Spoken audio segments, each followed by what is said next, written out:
Josep Maria Segimon i Valentí, nascut a Barcelona el 1942, és una de les personalitats més creatives i rellevants de la comunitat de sords de Catalunya. Mestre, escriptor, cineasta, artista plàstic i sord de naixement, ha estat un dels primers professors de llengua de signes catalana i promotor destacat en la defensa i reconeixement dels drets lingüístics i culturals de les persones signants de Catalunya. El 1974 participa en la fundació de l'entitat Artistes Sords Units, on ha impulsat el cinema i el teatre per persones sordes.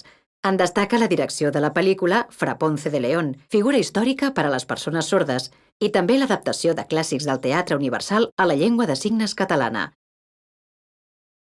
També va fundar el 2001 el Centre d'Estudis de la Llengua de Signes Catalana, Fundació Illescat, entitat que va elaborar els primers manuals per aprendre la llengua de signes catalana.